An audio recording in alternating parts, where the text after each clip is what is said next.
Assalamualaikum warahmatullahi wabarakatuh. Waalaikumsalam warahmatullahi wabarakatuh. Bismillahirrahmanirrahim. Alhamdulillahilladzi ja'ala al-'ida li'ibadihi al-mu'minin wa khatama bihi shahra as-siyama lil-mukhlisin وجعل في طاعته عز الدنيا والآخرة للطائعين وفي معصيته ذل الدارين للعاصين والصلاة والسلام على أشرف الأنبياء والمرسلين وعلى آله وأصحابه المجاهدين الطاهرين أما بعد. Saudara-saudara kaum muslimin rahimakumullah, ketika matahari akhir Ramadan tenggelam di kaki langit sebelah barat dan malam 1 Syawal datang merayapi bumi, maka berubahlah segenap perasaan kita. Duka berganti suka, sedih lenyap datang gembira. Kita kumandangkan kegembiraan dan kebahagiaan ini melalui ucapan takbir dan tahmid yang menggema bersaut-sautan dari rumah yang satu ke rumah yang lain, dari masjid yang satu ke masjid yang lain, bahkan dari kampung yang satu ke kampung yang lain.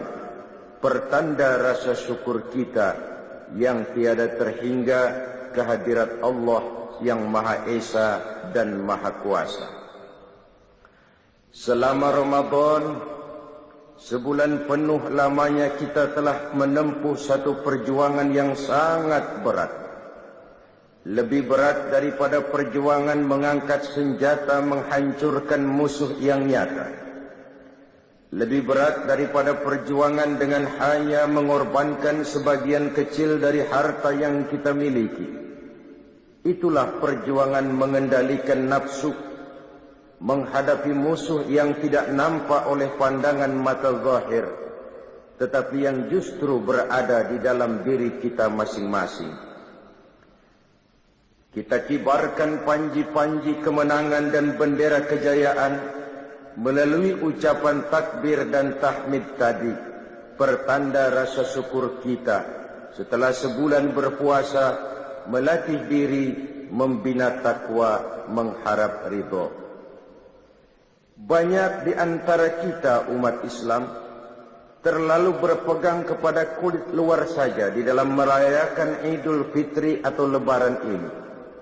Kita ukur Lebaran itu dengan pakaian baru, baju baru, sepatu baru, dan sebagainya.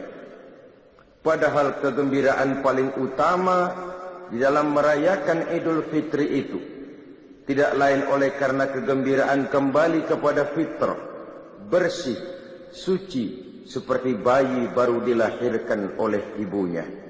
Tidak berdosa kepada Allah lantaran sudah dibersihkan oleh pelaksanaan ibadah kita sepanjang bulan Ramadan. Oleh karena itu, hakikat daripada merayakan Lebaran tidak hanya sekedar terletak pada pakaian dan baju yang serba baru, tapi lebih kepada jiwa yang baru, yang ditempa, digojlok dan dibina oleh pelaksanaan ibadah puasa sepanjang bulan Ramadan. Berhasilkah ibadah itu kita laksanakan, akan banyak bergantung dan terlihat kepada tingkah laku kiprah kehidupan kita sesudah bulan Ramadan. Lalu apa yang kita lakukan di malam pertama Syawal ini setelah ditinggalkan oleh bulan Ramadan, memasuki hari raya Idul Fitri? Pertama, kewajiban mengeluarkan zakat fitrah. Yang wajib mudhayyaknya itu berlaku sejak terbenam matahari akhir Ramadan sampai sebelum orang kembali dari melakukan solat Idul Fitri. Kita memahami bahwa salah satu fungsi puasa merupakan pendidikan untuk menanamkan kepekaan sosial yang pada gilirannya akan menumbuhkan kesetiakawanan sosial. Dengan ikut merasakan lapar dan haus, kita mengerti bagaimana tidak enaknya penderitaan orang-orang miskin, saudara-saudara kita yang mengalami kesulitan. Di situ tersentuhlah hati untuk hidup tidak hanya bagi kepentingan diri sendiri saja, tapi mau melihat, membantu, menolong mereka yang benar-benar memerlukan pertolongan. Adalah tidak mungkin melatih dan mendidik orang cinta kepada fakir miskin hanya sekedar lewat penataran, simposium, kongres, seminar, dibacakan makalah, dibicarakan tentang penderitaan dan kesulitan orang-orang miskin, tapi yang pidato orang kenyang semua, rasanya kepekaan sosial tidak lalu tumbuh karenanya. Islam dengan konsep puasanya seolah berkata, rasakanlah lapar haus, enak atau tidak. Kalau kau tahu lapar haus tidak enak, laparmu sebentar, hausmu sekejap. Jika maghrib datang, lapar itu hilang, haus itu lenyap. Bagaimana saudara-saudaramu muslimin yang terkapar di kolong-kolong jembatan, yatim piatu yang merintih kelaparan, tiap hari merasakan seperti itu, tanpa tahu kapan hidup dan nasibnya akan berubah. Janda-janda tua, punya anak banyak, hidup pun miskin, perlu uluran tangan. Dan itu direalisir dengan kewajiban mengeluarkan zakat fitrah, yang tujuannya diantaranya adalah untuk membersihkan jiwa kita. Setelah ditempa dan digojol oleh pelaksanaan ibadah Ramadan, masih dibersihkan lagi dengan pembayaran zakat fitrah. Kemudian setelah zakat kita tunaikan, memperbanyak takbir. Adapun isi daripada takbir yang kita agungkan, yang kita kumandangkan di malam takbir itu, di malam pertama 1 Syawal itu, di antara inti isinya adalah La ilaha illallah wa la na'budu illa iyyah mukhlishina lahuddina walau karihal kafirun. Tidak ada Tuhan selain Allah. La na'budu illa iyyah, kami tidak akan menyembah kecuali hanya kepada Allah. Mukhlisin, ibadah itu kami lakukan kepada Allah ikhlas semata-mata karena mengharap ridha Allah. Meminjam istilah Rabi'atul Adawiyah, ibadah tidak kita kerjakan karena mengharapkan surga dan tidak pula karena takut kepada neraka, tetapi semata-mata karena rasa cinta kepada Allah Subhanahu wa ta'ala. Itu tingkat keikhlasan yang diajarkan oleh Rabi'atul Adawiyah. Kalau seseorang rajin beribadah cuma karena mengharapkan surga, barangkali kalau tidak ada surga, bubar ibadahnya. Kalau seseorang melakukan ibadah cuma karena takut kepada neraka, barangkali kalau tidak ada neraka, juga orang tidak akan melaksanakan ibadah. Tapi kalau semata-mata oleh karena rasa cintanya kepada Allah, itulah tingkat keikhlasan yang tinggi adanya. Tidak ada Tuhan selain Allah. Kami tidak akan menyembah kecuali hanya kepada Allah sepenuh keikhlasan. Dikala miskin kita menyembah Allah, dikala menjadi orang kaya kita juga tetap menyembah Allah. Dikala kita orang biasa kita menyembah Allah, dikala kita naik punya jabatan dan kedudukan kita pun tetap menyembah kepada Allah. Bukankah sebagian besar kita menyembah Allah hanya dalam saat-saat kritis? Dikala kita merasa sedang perlu pegangan, objek seret, rezeki macet, muka pucat, pikiran empet. Dikala itu kita merasa perlu menyembah Allah. Tapi apabila diberikan pintu rizki yang luas, maka dalam sekejap kita lentur, luntur. Dan ini pernah disindir Allah dalam Al-Quran. Wa iza massal insana ad-durru da'ana li janbihi aw qa'idan aw qa'ima. Walamma kashafna anhu durrahu marra ka'an lam yad'una ila durrin massah. apabila manusia ditimpa kesulitan, kata Allah, da'ana, mereka pun berdoa, memohon, meminta kepada kami. Doa itu mereka lakukan sambil duduk, berbaring, tidur, pendeknya dalam segala keadaan. Kalau datang kesulitan menimpa kita, seluruh posisi kita gunakan untuk membaca dan memanjatkan doa. Tetapi kata Allah, falamma kasyafna anhu durrahu, manakala kesulitan yang menimpa mereka telah kami hilangkan, manakala awan hitam yang menaungi mereka telah kami singkirkan, marra ka'an lam yad'una ila durrin massahu, mereka pun berjalan dengan sombongnya, seolah-olah sebelumnya tidak pernah bermohon dan meminta kepada kami. Ini adalah watak umum dari manusia. Hilang keikhlasannya, hanya memerlukan Allah dan agama pada saat-saat ia kepepet, menghadapi segala macam problema yang sulit terpecahkan. Dan apabila ia berada dalam satu kondisi yang luas, lapang, segalanya menjadi miliknya, ia pun berjalan dengan sombongnya, seolah-olah sebelumnya tidak pernah bermohon kepada Allah. Maka takbir yang kita kumandangkan mendidik dan mengajarkan kita untuk menyembah Allah dengan ikhlas dalam segala keadaan. Walau karihal kafirun, walaupun orang-orang kafir tidak senang dengan hal semacam itu. Orang-orang kafir tidak akan berpangku tangan sampai kita bergeser tidak lagi menyembah Allah Subhanahu wa ta'ala, tetapi ikut menyembah Tuhan mereka, ikut ke dalam agama mereka. Dan itu kita ikrarkan, apapun yang akan terjadi, kami tetap berkeyakinan tidak ada Tuhan selain Allah. Kami tidak akan menyembah kecuali hanya kepada Allah. Kami tidak akan pernah peduli orang-orang kafir tidak senang dengan hal seperti itu. Sekali bertuhankan Allah, selamanya tetap bertuhankan Allah. Selamanya sekali menyembah kepada Allah, selamanya kita akan tetap menyembah Allah. Tidak akan bergeser menjadi penyembah harta, pangkat, jabatan, kedudukan dan lain sebagainya. Konsisten dan konsekuen.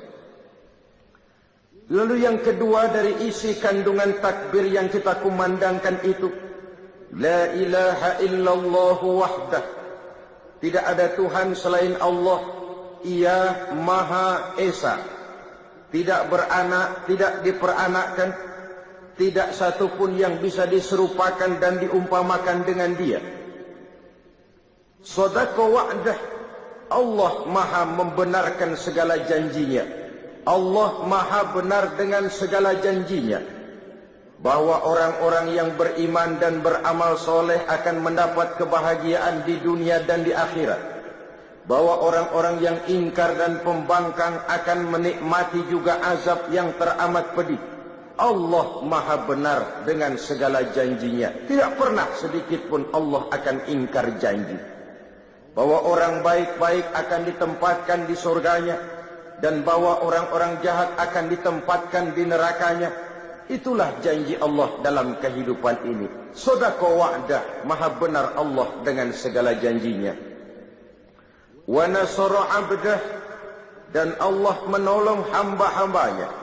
Orang-orang yang benar-benar menghamba kepada Allah, menyembah Allah dalam suka dan duka, dalam miskin dan kaya, Allah akan menolong orang-orang seperti itu. Dan apabila pertolongan Allah datang, maka tidak satu tenaga pun lagi yang akan sanggup membahayakan kita. Marilah kita lihat perjalanan hidup Rasulullah sallallahu alaihi wasallam. Saudara lihat ketika perjuangan dimulai pada periode Mekah. Sebenarnya ya, kalau menurut perhitungan taktik dan strategi militer saja, mestinya ketika di Mekah itu Nabi Muhammad hancur. Hancur sehancur-hancurnya. Coba lihat, kurang apa Quraisy ketika periode Mekah. Kekuasaan mutlak di tangan mereka. Kurang apa? Itu yang namanya Abu Jahal, Abu Lahab, Abu Sufyan. Segala daya dan dana mereka kerahkan. segala kekuatan dan kemampuan mereka curahkan untuk menghancurkan Nabi. Sejak diteror mental dan fisik, difitnah, dicaci maki, dilontari kotoran unta, dikucilkan di kampung bernama Syi'ib, sampai terjadi kemufakatan untuk membunuh Nabi, terjadi kemudian peristiwa hijrah. Kalau menurut perhitungan otak mestinya hancur, ternyata tidak hancur. Itu jelas ada faktor X. Dan faktor X itulah yang kita istilahkan dengan nasrum minallah, pertolongan dari Allah subhanahu wa ta'ala. Tidak mungkin, kata kita. Mana bisa menurut kebiasaan. Impossible, kata rasio. Tapi kalau Allah menghendaki, rasanya tidak ada yang tidak mungkin kalau Allah sudah menghendaki. Nasara abdah, Allah menolong hamba-hambanya. Menolong dengan hamba-hambanya ini jangan terpisah. Allah menolong hamba-hambanya. Orang yang dengan konsekuen menyembah kepadanya dikala suka dan duka, selalu dalam pertolongan Allah. Oleh sebab itu, oleh seorang ulama kita diajarkan untuk takut kepada tiga. Allahumma inni akhafu minka, wa akhafu mimman yakhafu minka, wa akhafu mimman la yakhafu minka. Ya Allah, saya takut kepadamu. Ya Allah, saya takut juga kepada orang yang takut kepadamu. Ya Allah, saya juga takut kepada orang yang tidak takut kepadamu. Orang yang takut kepada Allah, kita takuti orang seperti itu. Kenapa? Orang yang takut kepada Allah, dia dekat dengan Allah. Orang seperti ini selalu ditolong Allah. Dia kalau kita sakiti memang tidak mungkin melawan. Barangkali akan lebih banyak mengalah. Tapi Allah akan menolongnya. Artinya kalau orang yang takut kepada Allah itu kita takut apanya? Kita takut kualatnya. Takut kepada Allah.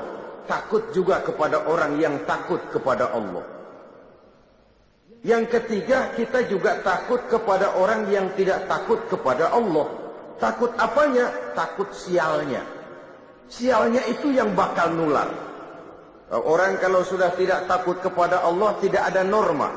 Orang yang seperti ini mengundang murka Allah. Kalau Allah murka, bencana datang. Kalau bencana datang, kesulitan tidak hanya menimpa orang-orang jahat. Orang-orang yang baik pun akan terkena juga jadinya. Karena itu yakinlah kita, selama melaksanakan ibadah Ramadan, kalau bukan pertolongan Allah, sulit sekali berjuang mengendalikan nafsu. Kalau bukan karena pertolongan Allah, sulit menahan lapar dan haus di tengah dikeliling kita banyak makanan dan minuman.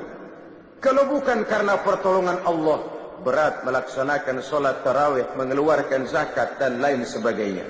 Nasara abda, Allah maha menolong hamba-hambanya. Wa a'azza jundah, dan Allah memuliakan tentaranya. Siapa sih tentara Allah? Setiap orang yang berjuang dan membela agama Allah, itulah tentara Allah.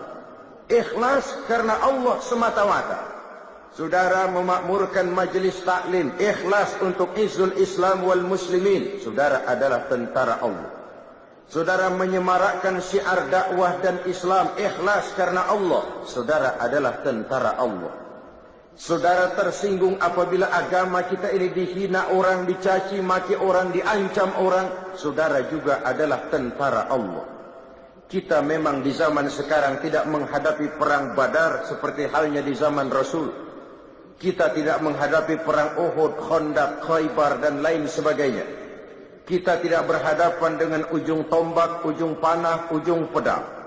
Tapi perang yang kita hadapi di zaman ayeuna, di zaman sekarang ini, tidak lebih ringan dari Badar di zaman sahabat, dari Uhud, dari Khaybar, dari Khandaq. Kita tidak menghadapi ujung padang, ujung tombak, ujung panah. Yang kita hadapi sekarang adalah perang ideologi, perang keyakinan, perang akidah, yang jikalau kita kalah, kita sekarang memang masih beriman. Kita sekarang memang masih muslim. Tapi anak-anak kita generasi-generasi yang akan datang, yang akan hidup 5, 10, 15, 30 tahun yang akan datang. Wallahu a'lam. Allah maha benar dengan segala janjinya. Allah pasti akan menolong tentaranya. Sejarah sudah membuktikan. Berulang kali terjadi pertempuran dalam sejarah perkembangan Islam. Dan jangan lupa, perang dalam Islam bukan untuk memaksakan dan mengembangkan agama. Islam tidak pernah dikembangkan dengan ujung pedang. Perang dalam Islam adalah perang untuk membela keyakinan dari cercaan, tekanan, dan hinaan pihak luar. Pada awal tahap pengembangan Islam, tidak hanya sekedar perang Uhud, hampir dalam setiap pertempuran, jumlah tentara Muslim selalu lebih kecil dari tentara-tentara kafir yang dihadapinya. Entah kemenangan bisa mereka raih, entah keberhasilan bisa mereka capai. Kenapa? Pada satu sisi, a'azza junda, Allah memuliakan tentaranya. Pada sisi lain, nilai keikhlasan mereka pada saat itu benar-benar izzul Islam wal muslimin, untuk kehormatan dan kejayaan Islam serta umatnya. Terlepas dari keinginan mencari nama harum, mengejar pangkat dan jabatan, apalagi mengejar-ngejar harta, dari keikhlasan inilah pertolongan itu datang. Dari keikhlasan inilah mereka mendapat kemenangan. Ma'asyiral muslimin rahimakumullah. Oleh karena itu, yakinlah kita, sekali kita mempersiapkan diri menjadi tentaranya Allah, Allah pasti akan memuliakan tentaranya. Dan tentara Allah itu tidak perlu pakai seragam resmi, tidak perlu bernaung di bawah bendera tertentu. Kita bisa pakai segala macam baju, kita bisa pakai segala warna bendera. Asal niat dan motivasi kita berjuang untuk kejayaan Islam dan muslimin, ikhlas karena Allah, kita adalah bala tentara Allah. Nahnu junudullah, kita adalah pasukan-pasukan dan tentara-tentara Allah. Allah muliakan tentaranya, Allah angkat derajat pasukannya. Wa hazamal ahzaba wahdah, dan Allah mengikat golongan-golongan, partai-partai, kelompok-kelompok menjadi satu. Kalau Allah menghendaki, mudah saja. Karena memang umat Islam ini adalah satu umat yang satu, yang sudah diikat dengan akidah. Bukan soal dari manapun orang datang, apapun warna kulitnya, bahasa apapun yang dipakainya. Saya adalah saudara, saudara adalah saya. Menghina saudara sama dengan menghina saya. Menyakiti saudara juga berarti adalah menyakiti saya. Kita adalah satu badan. Apabila yang satu sakit, yang lain akan ikut merasakan sakit. Sudah waktunya kita menggalang kebersamaan. Islam milik rame-rame. Harus kita jaga rame-rame, harus kita belain rame-rame. Muslim boleh dibungkus oleh baju tentara. Muslim boleh dibungkus oleh baju polisi. Muslim boleh dibungkus oleh baju pejabat, dokter, teknokrat, seniman, artis, pengusaha, konglomerat, and all profession. Silakan. Tapi baju apapun saja yang membungkus badannya, jiwa dan semangat Islamnya tidak boleh luntur oleh baju yang membungkus badannya, lalu mampu menjalin kebersamaan. Dia sanggup berkata, saya camat, tapi saya Muslim. Saya jaksa, tapi saya Muslim. Saya polisi, tapi saya Muslim. Saya gubernur, tapi saya Muslim. Dia bangga dengan nilai keislamannya. Sekarang kan umumnya terbalik orang ngomong. Iya, Islam sih Islam, tapi kan gua kan camat. Iya, Islam sih Islam, tapi gua kan jaksa, gua kan bupati. Terbalik. Saya bupati, tapi saya Muslim. Mau apa? Saya polisi, tapi saya Muslim. Mau apa? Baju boleh berbeda, lambang dan bendera boleh beraneka warna, kaos dan jaket silakan tidak seragam. Tapi jikalau Muslimlah kita adalah satu badan. Harus saling memperkuat satu dengan yang lainnya. Marilah kita menjadi tentara-tentara Allah yang siap bukan hanya sekedar mengorbankan harta, tenaga, pikiran, waktu, bahkan nyawa ini pun jikalau memang diperlukan, bismillah, lillah, siap kita berikan untuk izzul Islam wal muslimin ini. Selama Ramadan kita juga sudah menjadi tentara-tentara Allah, berjuang mengendalikan nafsu, dan itu perjuangan yang lebih berat kata Nabi dari perang Badar. Seorang yang besar badannya, tinggi pangkat dan jabatannya, berenteng titelnya, bukan merupakan jaminan bahwa orang itu akan mampu mengendalikan hawa nafsunya. Makin tinggi kualitas iman, makin tinggi status sosial, akan semakin berat bisikan hawa nafsu.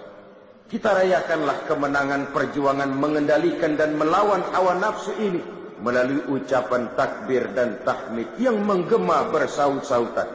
Rasa syukur, memuji, rasa tafakur kita kepada Allah Subhanahu wa ta'ala.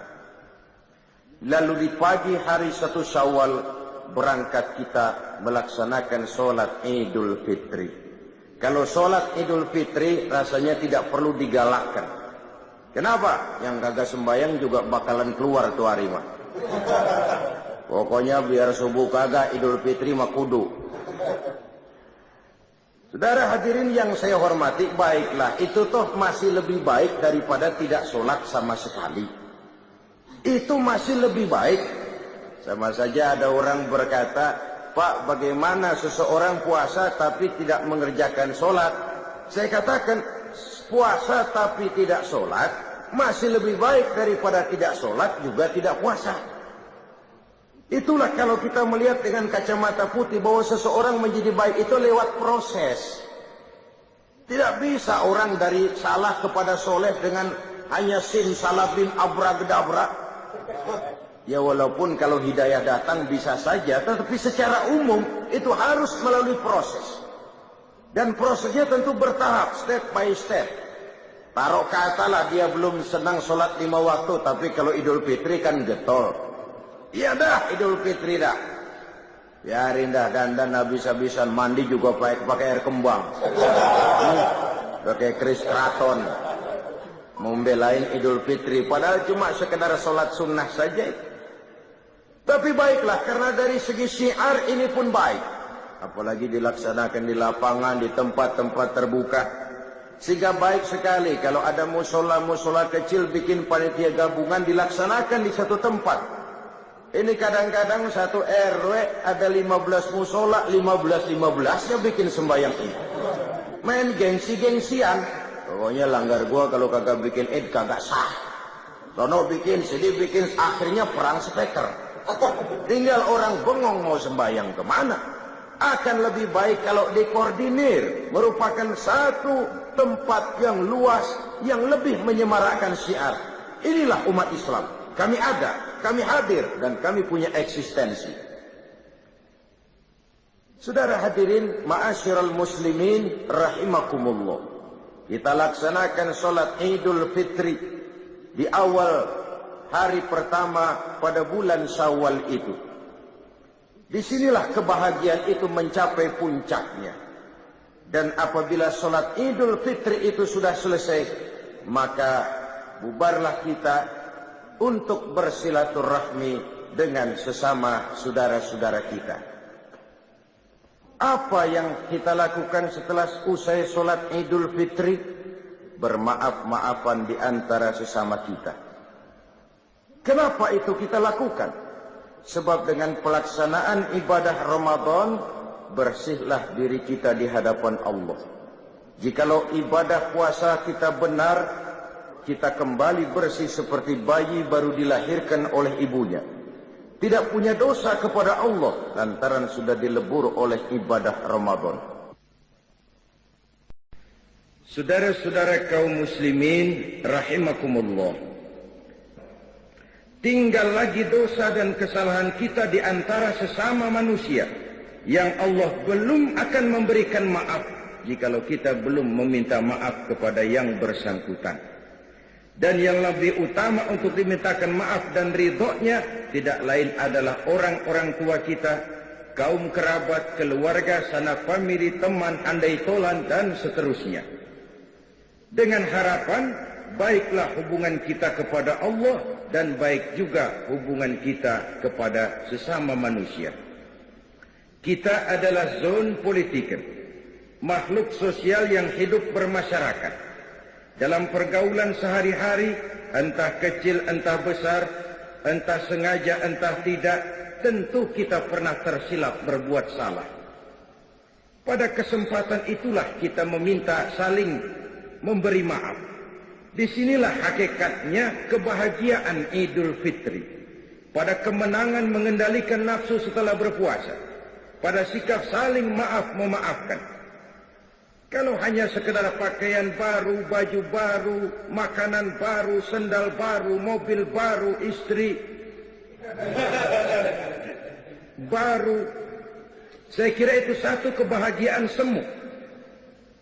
Saya tidak bisa mengerti bagaimana orang merayakan Lebaran begitu gembira dengan baju baru, sepatu baru, makanan serba ada, tapi puasanya amburadul, tarawihnya tidak pernah.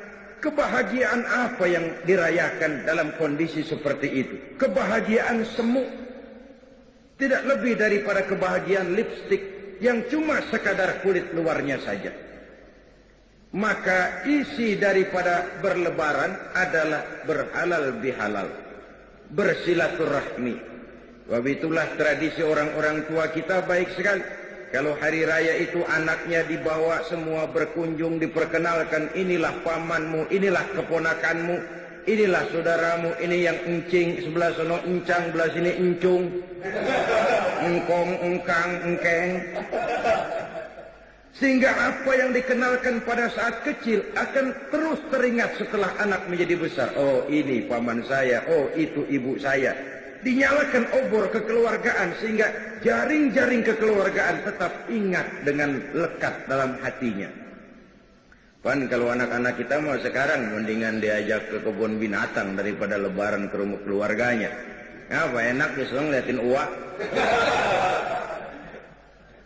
Saudara hadirin yang saya hormati, tentu dari segalanya kita menuntut nilai plus, nilai lebih dari sebuah silaturahmi.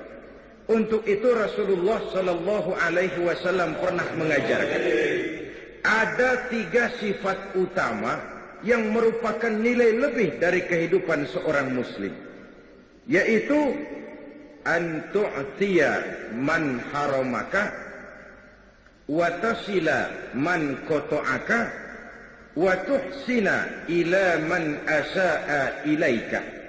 Ini 3 nilai utama yang mencerminkan kelebihan jiwa seorang muslim daripada lainnya. Pertama, an tu'tiya man haramaka, memberikan sesuatu kepada orang yang pelit kepadamu. Ada orang kita tahu banget, pelit banget sama kita, dari luar negeri pelitnya. 17 setan. Apanya aja susah. Pelitnya luar biasa. Kalau mau banda orang rakus banget. Tapi kalau dia sendiri buat keluar, udah buntut gasiran bener. Sedikit pun gak mau keluar. Kita tahu ini orang bakhil, pelit, kikir, medit, koret, buntut gasiran. Tapi kepada orang seperti itu kita bisa berbuat baik. Dalam takbiran, bawain ketupat. Kan dia bingung. Ini orang gue pelit banget, gue dibawain ketupat. Dia bingung, salah tingkah. Tapi di situ nilai plus. Kalau kita sedekah kepada orang yang memang juga suka memberi kepada kita, itu wajar, itu harusnya, itu idealnya. Tapi bisa bermurah tangan kepada orang yang nyata-nyata pelit. Nah itu yang nilai plus, itu yang luar biasa. Kalau kita kan yang enak seri. Lo gampar dah, gue tabok. Pas itu, harga bandrol. Dan itu juga tidak tertutup peluang begitu. Sebab Quran mengajarkan, wajaza'u sayyi'atin sayyi'atun misluha. Balasan satu kejahatan adalah kejahatan yang seimbang. Tapi ayat ini masih bersambung. Faman afa, barang siapa yang memberi maaf. wa aslaha, dan mencari jalan damai, wa ajruhu 'ala Allah, itu yang terbaik dan itu yang akan mendapat pahala dari Allah. Memberikan kepada orang yang bakhil. Yang kedua, wa tasila man qata'aka, bersilaturahmi dengan orang yang memutuskan hubungan denganmu. Wah, ini kan susah banget ini. Orang marah sama kita, kita mau biasa aja, tetap datang, tetap silaturahmi. Karena itu Nabi mengajarkan dua orang muslim apabila bertemu, yang terbaik adalah yang lebih dulu memberi salam. Biar dia mudaan, asal lebih dulu memberi salam, itu yang lebih baik ketimbang yang tua. Kita kan kadang-kadang sok gengsi, pengen tahu lu salam ke gani, kalau lu diem gua antepin aja dah. Bukan begitu yang diajarkan Nabi. Wa khairuhum allazi yabda'u bisalam. Apabila dua orang muslim bertemu, yang terbaik di antara keduanya yang lebih dahulu memberi salam. Bersilaturahmi dengan orang yang memutuskan hubungan dengan kita. Nyata-nyata dia marahin kita, dia benci kita, dia keselin kita. Kita menganggap nggak ada apa-apa deh. Lagian kalau orang keselin kita, kita pikirin ampun. Ya Allah, gua diginiin, bengek dah. Mati aja dah. Lebih baik kita anggap nggak apa-apa. Lebih baik kita anggap itu hal yang wajar. Ya, hidup seakan-akan nggak punya musuh, itu memang berat. Walaupun nyata sekali banyak orang yang memusuhi kita tanpa alasan yang benar, tapi disitulah kelapangan jiwa itu. Keluasan hidup ini. Hidup akan lebih banyak bergantung kepada bagaimana cara kita mengatasinya kok. Satu persoalan yang kecil kalau kita anggap dia besar, kita gede-gedein, lah jadi gede. Tapi satu persoalan yang besar kalau kita hadapi dengan tenang, tegar, insya Allah tidak akan membawa dampak yang tidak kita inginkan. Hidup akan banyak bergantung kepada cara bagaimana kita mengatasinya. Bersilaturahmi dengan orang yang nyata-nyata marah sama kita. Yang ketiga, nilai plus itu, nilai tambah itu, wa tuhsina ila man asaa ilaika. Engkau berbuat baik kepada orang yang berbuat jahat terhadap dirimu. Nah, ini kan susah banget ini. Nah, orang jahatin kita, kita kudu baik sama dia. Tapi disitulah nilai plus itu. Dan suasana Syawal, suasana Idul Fitri, suasana Lebaran, satu suasana di mana sangat memungkinkan kita untuk mencari nilai plus seperti ini. Ditambah oleh satu dialog. Satu hari ketika sedang kumpul dengan para sahabat, baginda Rasulullah sallallahu alaihi wasallam pernah bertanya, "Atadruna manil muflis?" Saudara-saudara, tahukah saudara-saudara siapa orang muflis? Orang bangkrut, orang sial, orang yang tidak beruntung itu siapa?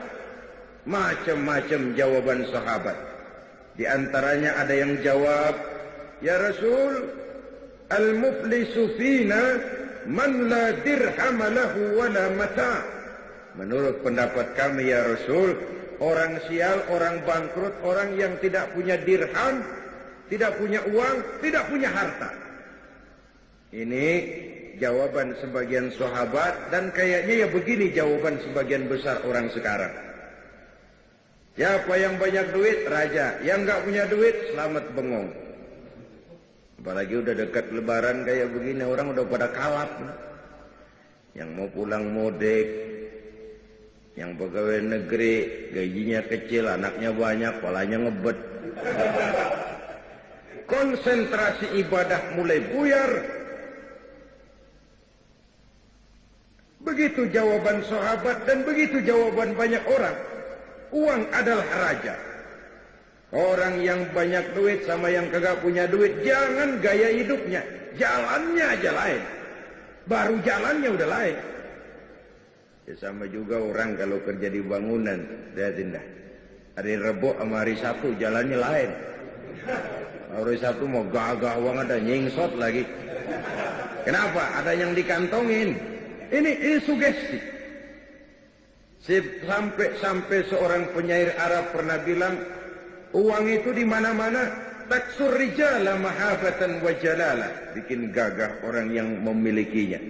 Dia adalah lidah yang paling ampuh bagi orang yang mau bicara. Dia adalah senjata yang paling tangguh bagi orang yang mau maju ke medan perang. Tapi apakah itu yang dimaksud Rasul? Beliau menjawab, bukan itu. Orang yang sial bukan orang yang enggak punya duit. Orang yang bangkrut bukan orang yang enggak punya harta. Lalu siapa ya Rasul?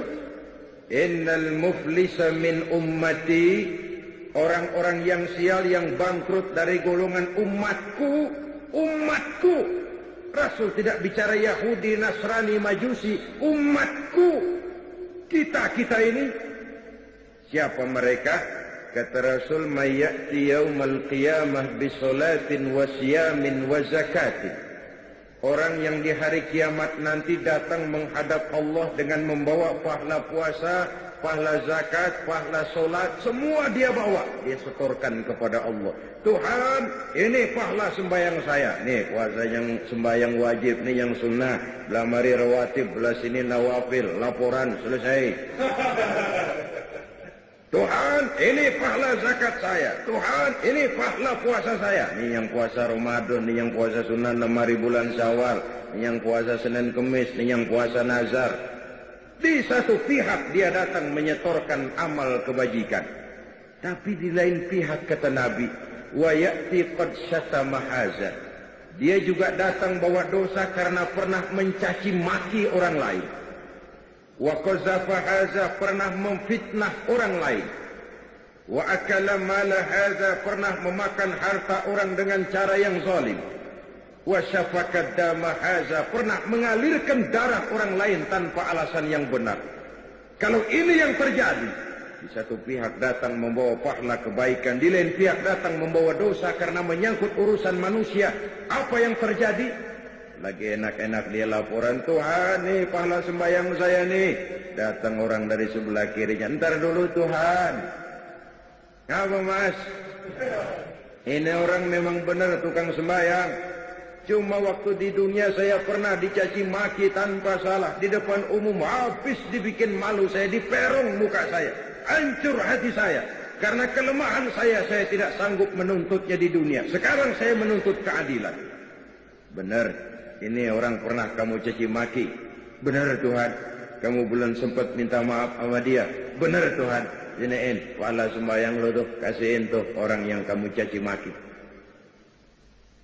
Habis orang yang mencaci maki, datang lagi yang lapor. Tuhan, ini orang memang tukang puasa. Tapi ketika di dunia saya pernah difitnah. Hancur nama baik saya karena fitnahnya.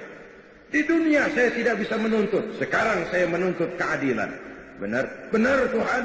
Kamu belum minta maaf sama yang bersangkutan. Belum Tuhan. Siniin pahala puasamu, kasih orang yang kamu fitnah. Datang lagi Tuhan, dia memang tukang bayar zakat, sedekah rajin, tapi nyolongnya lebih gede dari sedekahnya. Harta saya dimakan dengan cara yang zalim, saya menuntut keadilan. Betul, betul. Ayo pahala zakatmu kasih orang yang kau makan hartanya dengan cara yang zalim. Fa in faniyat hasanatuhu qabla an yuqda ma alaihi. Jikalau kebaikannya sudah habis dituntut, sedangkan dosa belum tertutup, tagihan datang terus. Ibarat orang dagang, modal bures, tagihan utang bejibun. Kan ngebet pala. Bangkrut. Apa yang terjadi? Dosa orang yang kita fitnah, kita caci maki, kita makan hartanya dengan zalim, diambil, diberikan kepada kita. Apa enggak bangkrut? Sudah pahala dipretelin, dosa dibagiin. Kenapa bisa terjadi begini?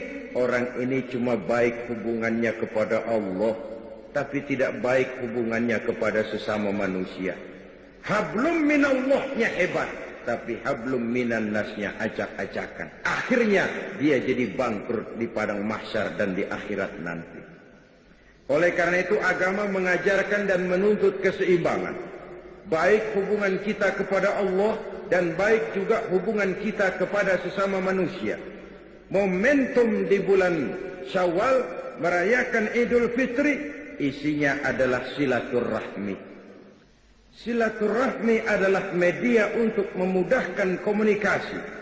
Dengan terwujudnya komunikasi, maka banyak hal yang bisa kita lakukan. Itulah sebabnya Rasulullah sallallahu alaihi wasallam memberikan peringatan keras kepada umatnya. Beliau bersabda, "Isnani la yanzurullahu ilaihima yaumal qiyamah."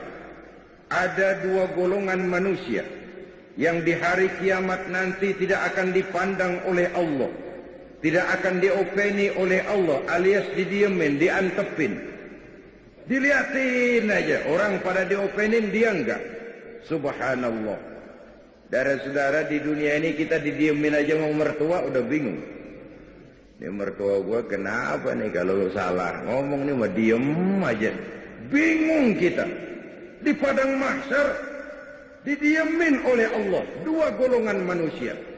Siapa mereka? Pertama, qati'ur rahim, orang yang suka memutuskan silaturahmi, orang yang demen banget sama marahan. Ada aja nyari-nyari gara-gara. Kalau setengah hari kagak marah, ngebet palanya. Orang kayak begini di akhirat nanti tidak akan diopeni oleh Allah. Yang kedua, wajarus su'i, tetangga yang jahat dengan tetangganya. Tidak pernah aman tetangga sebelahnya, baik dari gangguan tangan, lidah, ataupun anggota badannya yang lain. Kunjung mengunjungi dari rumah satu ke rumah yang lain, dari keluarga yang satu ke keluarga yang lain, menandakan kegiatan di hari raya Idul Fitri itu. Selebihnya adalah menjaga semangat Ramadan. Ini yang terpenting. Kalau pelaksanaan ibadah puasa kita berhasil, maka itu akan membentuk jiwa, semangat, dan gaya hidup sesudah Ramadan. 1 bulan mewarnai 11 bulan. Kan begitu. Kita sering terjebak kepada rutinitas ritual. Solat kita tidak mewarnai gerak hidup kita antara solat ke solat. Apa yang kita kerjakan antara subuh dengan zuhur tidak diwarnai oleh subuh kita. Haji tidak menyebabkan wawasan kita makin bertambah. 4-5 kali mondar-mandir Jakarta Mekah pergi haji, tapi piciknya tetap macam katak di bawah tempurung. Wawasannya tidak lalu terbuka walaupun dia sudah melihat Islam dalam skala yang makro. Ketekunan puasanya tidak menyebabkan kesetiakawanan sosialnya lalu tumbuh. Zakat yang dia keluarkan bahkan merasa bahwa dia lebih hebat dari orang yang menerima. Padahal belum tentu. Kita mengeluarkan zakat, hakikatnya hanya melaksanakan satu ibadah. Tidak berarti bahwa yang mengeluarkan zakat merasa diri lebih hebat dari yang menerima. Tidak berarti begitu. Oleh karenanya, bagaimana kita menjaga dan memelihara semangat Ramadan di luar Ramadan. Jangan selesai Ramadan malah merdeka. Ramadan rajin ke masjid, selesai Ramadan bubar ke masjid. Tinggal masjid sepi, apalagi subuh, imam doang berdua tikar. Ramadan kita rajin membaca Al-Quran, selesai Ramadan, selesai baca Qurannya. Menjaga dan memelihara semangat yang telah ditempa dan digojlok oleh pelaksanaan ibadah Ramadan. Apa di antaranya? Kemampuan mengendalikan diri. Jangan lupa unsur pengendalian diri pada saat Ramadan bukan hanya pada waktu siang ketika berpuasa, tapi justru pada waktu malam. Kenapa? Malam setelah maghrib datang kondisi sudah serba memungkinkan. Kalau siang mah memang jelas makan nggak boleh, minum nggak boleh. Wajar kalau di situ kita bisa mengendalikan diri. Tapi jika maghrib datang, makan udah boleh, minum udah boleh, ngerokok udah boleh. Disitulah unsur pengendalian diri pada saat kondisi yang memungkinkan. Realita kehidupannya kita lihat. Banyak orang yang bisa memulai sesuatu dengan baik, tapi sedikit yang mengakhirinya dengan baik. Memulai dengan sesuatu dengan baik itu penting, tapi mengakhirinya dengan baik itu jauh lebih penting. Sebab yang akhir itu yang akan sangat menentukan. Itu yang dalam bahasa agama disebut dengan husnul khatimah. Lahir sebagai santri, dibesarkan di tengah keluarga santri, dididik secara santri. Begitu remaja merantau ke kota besar, kena angin kota besar celeng, tenggelam di lembah maksiat, noda dan dosa, mabuk tiap malam, zina, hobi, judi, enggak karu-karuan. Dikala itu ajal datang merenggut nyawa. Itu yang disebut su'ul khatimah, jelek pada akhirnya. Sebaliknya tidak mustahil ada bajingan lahir di tengah keluarga buajing, dididik dan dibesarkan secara bajingan, masa remajanya enggak karu-karuan, masa mudanya habis di tempat kelabu. Tapi satu saat hidayah datang, dia taubat dengan sebenar-benarnya, berurai air matanya dikala sujud menghadap Allah. Disesalinya segala dosa dan perbuatannya yang telah lalu. Dia berjanji tidak akan mengulangi lagi. Dikala kondisi seperti itu, ajal datang merenggut nyawa, dia mendapat husnul khatimah, baik pada akhirnya. Bukankah puasa membentuk stabilitas temperatur batin, agar seseorang tidak hanya bisa memulai sesuatu dengan baik, tapi juga bisa mengakhirinya dengan baik? Apa gunanya mulanya doang pahlawan, belakangannya jadi maling? Lebih baik maling duluan tapi belakangan diakui sebagai pahlawan. Kayak Robin Hood, kayak Pitung. Itu Pitung kan maling, itu Pitung. Cuman yang dia rampok penjajah kaya, tuh harta dibalikin kepada orang miskin. Oleh penjajah dia diisukan sebagai perampok, tapi oleh rakyat dia dianggap sebagai pahlawan.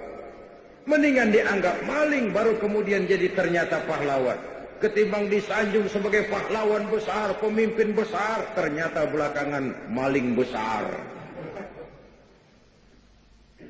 Memulai sesuatu dengan baik itu penting, mengakhirinya dengan baik itu jauh lebih penting, dan puasa mengarahkan kita ke sana. Lalu sikap hidup sesudah Ramadan, sabar, ulet, dan tahan uji. Itu kan gemblengan puasa. Biar lapar melilit perut, biar haus mencekik tenggorokan. Kalau maghrib belum datang, jangan sentuh itu makanan, jangan ambil itu minuman. Tunggu sampai timingnya tepat. Ini kan pendidikan juga. Zaman sekarang ini banyak orang pengen cepat kaya, tapi tidak sabar. Akhirnya menghalalkan segala cara, renten ditenggak, orang lain ditipu, judi jadi kerjaan sehari-hari, tuyul dirawatin. Pengen cepat naik pangkat, tapi enggak sabar, akhirnya jilat atas, injek bawah, sikut kiri kanan, enggak peduli teman jadi lawan, lawan jadi teman, yang penting pangkat naik. Pengen cepat terkenal, tapi enggak sabar bikin yang aneh-aneh. Kan orang sekarang mah pakai pepatah Arab tuh, bul ala zamzam fatu'raf katanya. Kalau pengen cepat ngetop, kencingin aja sumur Zamzam. Bakal terkenal ke seluruh dunia, terkenal gilanya. Artinya apa pepatah ini? Kalau pengen cepat terkenal, bikin yang aneh-aneh, yang orang lain kagak kerjain tuh kerjain dah. Perkara pantas nggak pantas nomor 18, yang penting ngetop dulu. Dicari yang aneh, baju yang paling aneh yang bagaimana nih, jauh bikin.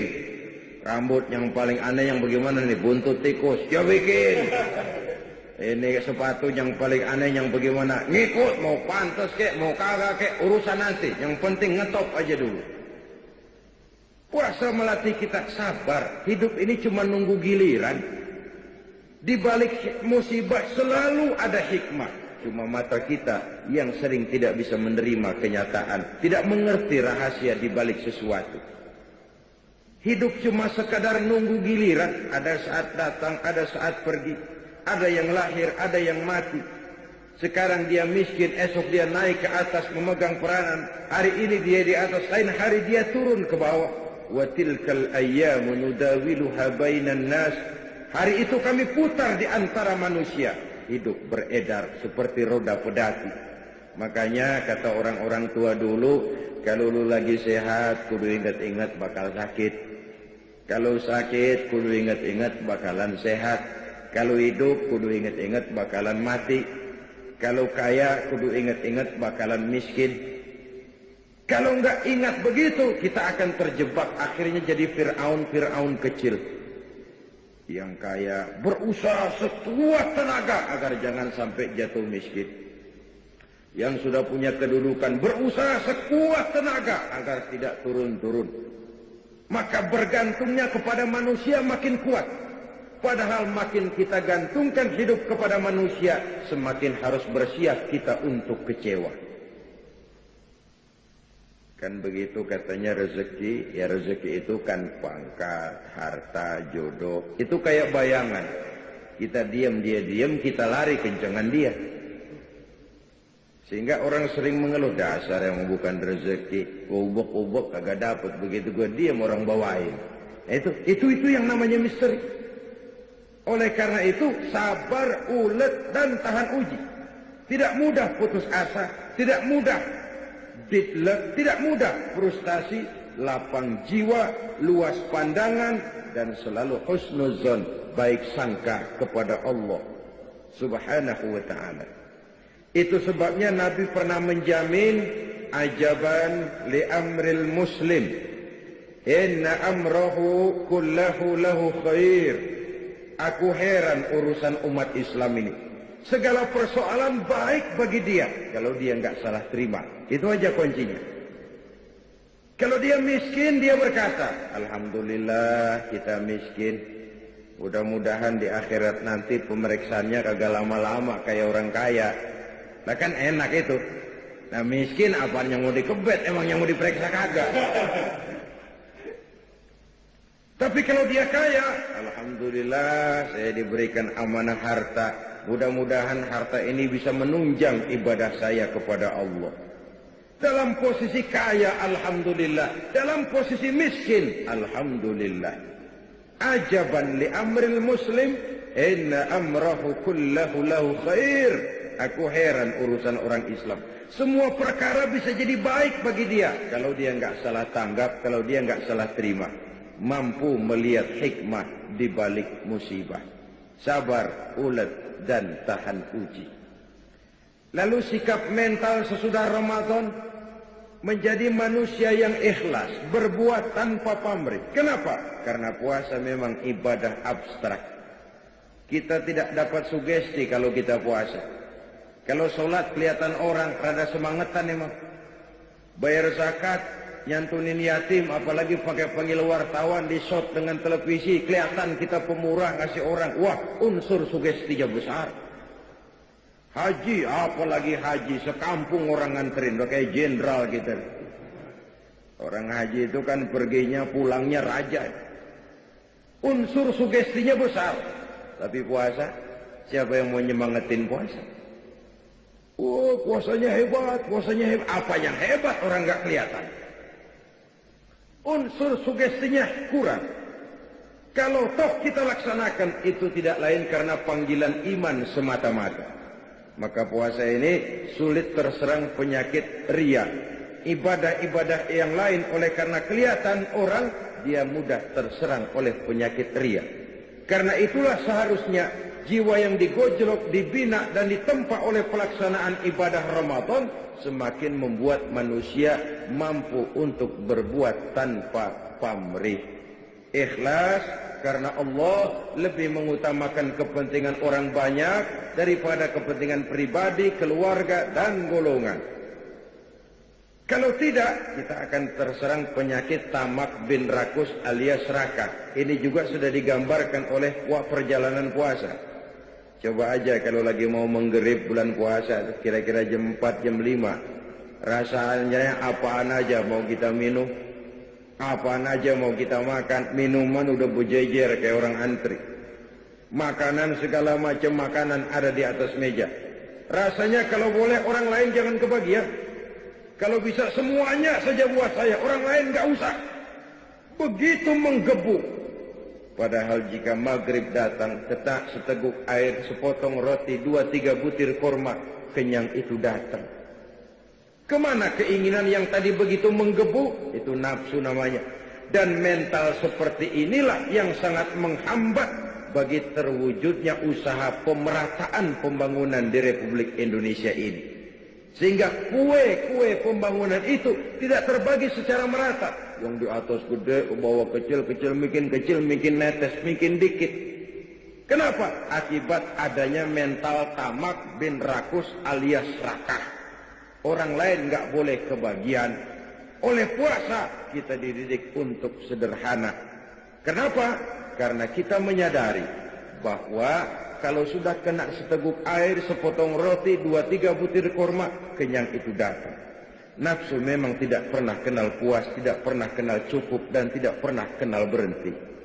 Memperturutkan hawa nafsu sama saja dengan minum air laut. Semakin diminum, semakin haus tenggorokan, semakin kering tenggorokan dibuatnya. Oleh karena itu, marilah kita rayakan Idul Fitri ini dengan saling berhalal bihalal, bersilaturahmi, bertakbir, dan menjaga semangat Ramadan untuk kita terapkan di luar bulan Ramadan. Semoga arah hidup kita makin lurus dan jiwa semangat perjuangan kita dijaga dan dipelihara oleh Allah Subhanahu wa taala, dan akhirnya kita termasuk dalam golongan minal aidin al faizin, orang yang kembali kepada fitrah dan beruntung lantaran telah berhasil berjuang mengendalikan hawa nafsu setelah berpuasa sebulan penuh di bulan Ramadan. Ini saja yang dapat saya sampaikan pada pertemuan kita kali ini. Terima kasih banyak atas segala perhatian. Mohon maaf atas segala kekurangan. Jumpa lagi pada pertemuan lain, insyaallah. Usikum wa nafsi